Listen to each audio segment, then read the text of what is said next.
अभी आपके सामने विविध विषयों के बारे में बात कर रहे थे हम कि उनको डायरी में कैसे लिखना है, क्रिटिसिज्म में कैसे लिखना है, फाइनल लेसन में कैसे लिखना है और डेली लेसन डायरी में कैसे लेसन बनाना है।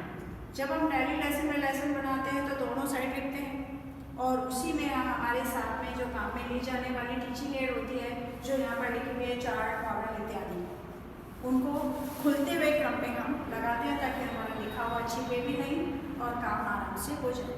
लेकिन यही प्रक्रिया जब हम क्रिटिसिज्म और फाइनल लेसन की डायरी जो हमारे प्रैक्टिकल एग्जाम में काम में आती है, उसमें जब हम करते हैं तो सिर्फ और सिर्फ राइट साइड लिखते हैं और लेफ्ट हैंड साइड हम संबंधित चार्ट, मॉडल आदि को लगाते हैं। और जो ये स्टेटमेंट होता है जो आपको पिछली कक्षा में बताया गया था, पिछले वीडियो में बताया गया था, उसको हम यानी जैसे ये ग्रीन बोर्ड है, ऐसे ब्लैक भी होता है और वाइट भी होता है और अन्य तरह के भी बोर्ड, डिजिटल बोर्ड भी होते हैं।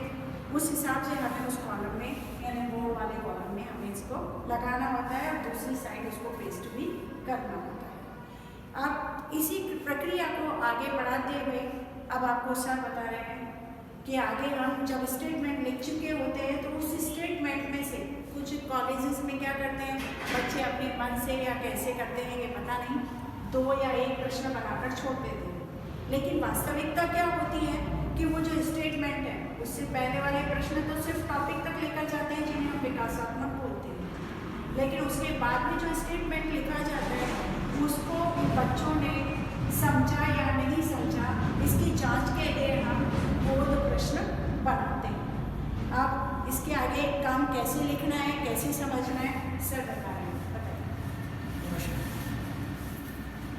सबसे पहले अपन 4 पॉइंट बनाएंगे पेपर पे। सबसे ऊपर ये हेडिंग होंगे शिक्षण बिंदु, छात्राध्यापक क्रिया, विद्यार्थी क्रिया, शांपट कार्य। इसमें सबसे 3 शिक्षण बिंदु जनरली लेते हैं अपन। इनमें से सबसे पहला शिक्षण बिंदु वो यहाँ पे लिखा जाएगा, जैसे ये लिखा हुआ आपका बर्फीले चक्रवात का अर्थ। शिक्षण बिंदु अपन ने यहाँ लिखा। अब उससे संबंधित छात्राध्यापक क्रिया, उसने क्या क्या प्रश्न पूछे छात्राध्यापक ने, ये यहाँ पर दिए जाएंगे। जैसे यहाँ पे आपको एग्जाम्पल के लिए बता लें, चार्ट और मॉडल का यूज करते हुए जो अपन कर रहे हैं अगर इनमें से, तो यहाँ पर लिखा जाएगा चार्ट या मॉडल के माध्यम से। फिर छात्राध्यापक शिक्षण बिंदु समझाने के बाद विद्यार्थियों की समझ जानने हेतु कथन पर आधारित प्रश्न पूछेंगे, ये आपको यहाँ पर मेंशन करना है। पहला प्रश्न, प्रदर्शित चार्ट में क्या दर्शाया गया है? इसके लिए आपको ये दिया हुआ है उच्च दाब। इसका आपने चार्ट या मॉडल बच्चों को बताया है, उसमें से ये प्रश्न पूछा गया है। सेकंड प्रश्न, चक्रवात के अन्य नाम पढ़िए। इसका नाम चार्ट मॉडल में से आपने जो बताया यह बता दिया, बम साइक्लोन। तीसरा प्रश्न, चक्रवात की रफ्तार बताइए। उत्तर 250 किलोमीटर प्रति घंटा। चौथा प्रश्न, यह किस प्रकार का चक्रवात है? उत्तर मिल गया आपको मध्य अक्षांशीय। चौथा प्रश्न, यह किस प्रकार, ठीक है ये अपन पूछ चुके हैं चौथा प्रश्न।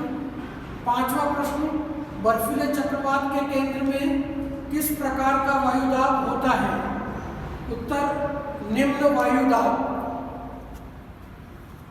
अब वापस इसके बाद में विकासात्मक प्रश्न दूसरे शिक्षण बिंदु के, जिसका क्रम आपको पहले बताया जा चुका है किस प्रकार होता है।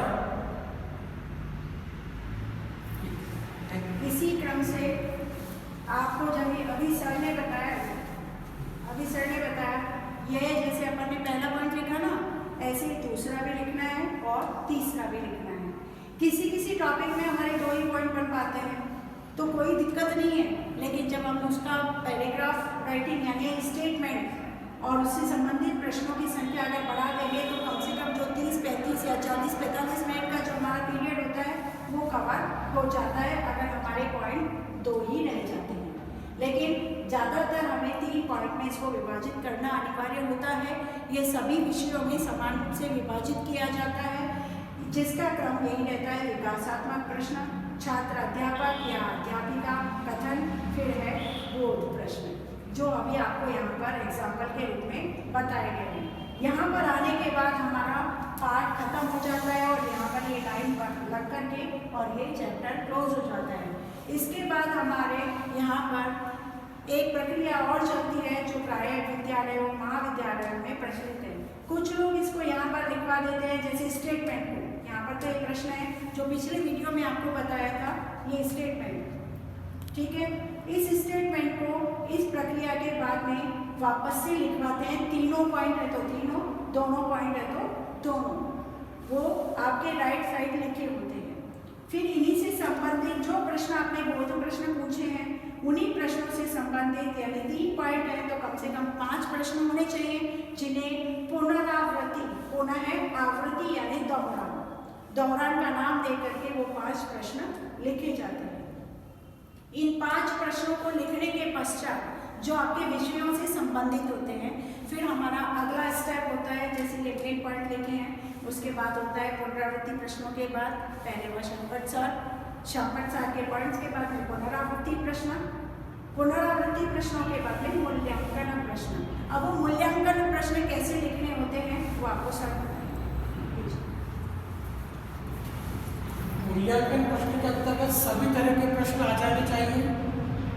जैसे सबसे पहले आप सही विकल्प का चयन कीजिए, ऑब्जेक्टिव प्रश्न जिनको अपन बोलते हैं, उसमें 2 प्रश्न अपन ने ले लिए, 2 प्रश्न रिक्त स्थान वाले हो गए। सभी तरह